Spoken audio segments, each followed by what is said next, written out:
এতিয়া আমি আহো পূৰ্ণ সংখ্যা ধৰ্ম। পূৰ্ণ সংখ্যাবিলাকে কি কৰে, যোগ বিয়োগ পূৰণ হৰণ সাপেক্ষে কিছুমান ধৰ্ম মানি চলে। প্ৰথমতে আমি চাওঁ, দুটা সংখ্যা ললো, আমি যিকোনো সংখ্যা ললো আৰু এই দুটা সংখ্যা আমি যোগ কৰি দিলো, বা আন কিছুমান আমি সংখ্যাও ললো, আমি গোটেইখিনি আমি পূৰ্ণ সংখ্যাই ল'ম, আমি যোগ কৰি দিছো। আমি যোগ কৰোঁতে কি দেখিছো, প্ৰত্যেকটোৰ ক্ষেত্ৰতে 2 যোগ 3 5 পাইছো, 0 যোগ 1 1, 3 যোগ 4 7। গতিকে আমি ইয়াত কি দেখিছো যে যিকোনো দুটা পূৰ্ণ সংখ্যা যোগ কৰোঁতে আমি এটা কি পাইছো, পূৰ্ণ সংখ্যা পাইছো। এইটো এটা পূৰ্ণ সংখ্যা আৰু এইটো এটা কি পূৰ্ণ সংখ্যা, আৰু তাৰ যিটো যোগফলটো আমি কি পাইছো, পূৰ্ণ সংখ্যা পাইছো। গতিকে আমি কি ক'ব পাৰো যে যিকোনো দুটা পূৰ্ণ সংখ্যা যোগ কৰিলে সদায় আমি এটা পূৰ্ণ সংখ্যা পাম। এই ধৰ্মটো কি বুলি কোৱা হয়, আবদ্ধ ধৰ্ম বুলি কোৱা হয়। ইংৰাজীত কি বুলি ক'ব, ক্লজাৰ প্ৰপাৰ্টি, আৰু অসমীয়াত কি বুলি ক'ব, আবদ্ধ ধৰ্ম। গতিকে যোগৰ ক্ষেত্ৰত, পূৰ্ণ সংখ্যাৰ যোগৰ ক্ষেত্ৰত এই আবদ্ধ ধৰ্মটো কি হয়, মানি চলে। এতিয়া আমি একেটাই কথা আমি যদি বিয়োগৰ ক্ষেত্ৰত আমি চাওঁ, যিকোনো দুটা সংখ্যা লওঁ, ধৰা 5 বিয়োগ 4 কিমান পালো, 1। 5ও পূৰ্ণ সংখ্যা, 4ও পূৰ্ণ সংখ্যা, আৰু তাৰ বিয়োগফলটো আমি কি পাইছো, পূৰ্ণ সংখ্যা পাইছো। ঠিক তেনেদৰে 4 বিয়োগ 3 আমি কিমান পাইছো, 1, বা 3 বিয়োগ 1 আমি কিমান পাম, 2। দেখিছো যে গোটেইকেইটা কি পূৰ্ণ সংখ্যা। কিন্তু এনেকুৱা কিছুমানে আমি ল'ব পাৰো, ধৰা 9 বিয়োগ 10 আমি বিয়োগ কৰিব পাৰিমনে? অথনিও আমি পাইছিলো যে সৰু সংখ্যাৰ পৰা আমি ডাঙৰ সংখ্যা কি কৰিব নোৱাৰো, বিয়োগ কৰিব নোৱাৰো। এতিয়া আমি দেখিছো যে যিকোনো দুটা পূৰ্ণ সংখ্যাৰ বিয়োগফল কি নহয়, পূৰ্ণ সংখ্যা নহয়। গতিকে আমি ক'ব পাৰো যে বিয়োগৰ ক্ষেত্ৰত কি নহয়, যে আবদ্ধ ধৰ্মটো মানি নচলে। ঠিক তেনেদৰে আমি পূৰণ আৰু হৰণৰ ক্ষেত্ৰতো আমি কৰি চাব পাৰো। ধৰা যিকোনো দুটা সংখ্যা আমি পূৰণ কৰিলো, আমি কি পাইছো, পূৰ্ণ সংখ্যা পাইছো। আকৌ দুটা সংখ্যা আমি পূৰণ কৰি চালো, শূন্যটো এটা পূৰ্ণ সংখ্যা। ঠিক তেনেদৰে আমি 2 পূৰণ 4 কৰিলো, 8। প্ৰত্যেকটো ক্ষেত্ৰতে আমি কি দেখিছো যে যিকোনো দুটা পূৰ্ণ সংখ্যা পূৰণ কৰিলে সদায় এটা পূৰ্ণ সংখ্যা পাম। গতিকে পূৰণৰ ক্ষেত্ৰতো কি হয়, আবদ্ধ ধৰ্মটো মানি চলে।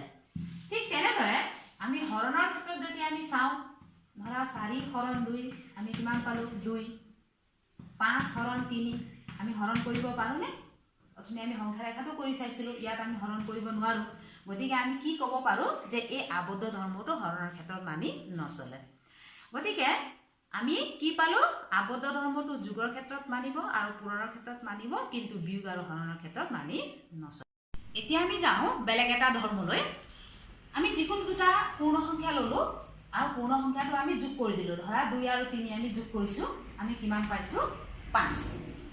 আকৌ এই সংখ্যা দুটা যদি আমি সলনি কৰি যোগ কৰো, ধৰা এইটো আছে কি প্ৰথম স্থানত, 1 নম্বৰ স্থানত, আৰু এইটো আছে কি 2 নম্বৰ স্থানত।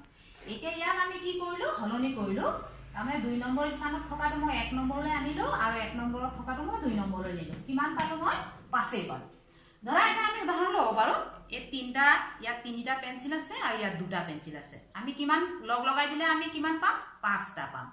এতিয়া ধৰিছো এইফালে মই 2টা লৈছো আৰু এইফালে 3টা লৈছো। যদি লগ লগাই দিওঁ কিমান পাম, 5টাই পাম, হয় নাই? গতিকে আমি যিকোনো ক্ৰমতে আমি যোগ কৰোঁতে কি পাইছো, যোগফলটো একেটাই পাইছো। সেইকাৰণে এই ধৰ্মটো কি বুলি কোৱা হয়, ক্ৰম বিনিময় ধৰ্ম। কি বুলি কোৱা হয়, ক্ৰম বিনিময় ধৰ্ম।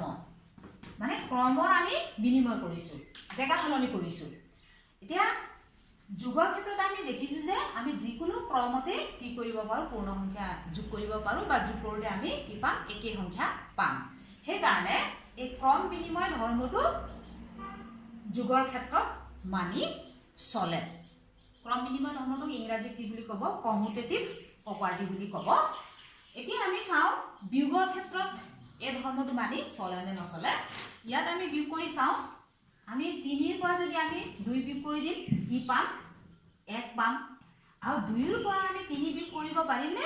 এইটো কি নহয়, সম্ভৱ নহয়। গতিকে এই ক্ৰম বিনিময় ধৰ্মটো কি নহয়, বিয়োগৰ ক্ষেত্ৰত মানি নচলে। ঠিক তেনেদৰে আমি পূৰণৰ ক্ষেত্ৰতো আমি চাব পাৰিম এটো পূৰণ কৰি চাম কিমান পাম আমি 6 আমি এনেকৈ পূৰণ কৰিলেও আমি কিমান পাম 6 একে পাইছো গতিকে পূৰণৰ ক্ষেত্ৰত কি হয় ক্ৰম বিনিময় ধৰ্মটো মানি চলে হৰণৰ ক্ষেত্ৰতো আমি চাব পাৰো যে আমি যিকোনো দুটা সংখ্যা ললো লৈ আমি হৰণ কৰি দিলো ধৰা 10 হৰণ 2 আমি কিমান পাম 5 বা 2 ক আমি 10 ৰে হৰণ কৰিব পাৰিম নে নোৱাৰো গতিকে এই ক্ৰম বিনিময় ধৰ্মটো কি নহয় হৰণৰ ক্ষেত্ৰত মানি নচলে গতিকে ক্ৰম বিনিময় ধৰ্মটো যোগ আৰু পূৰণৰ ক্ষেত্ৰত মানিব কিন্তু হৰণ আৰু বিয়োগৰ ক্ষেত্ৰত মানি নচলে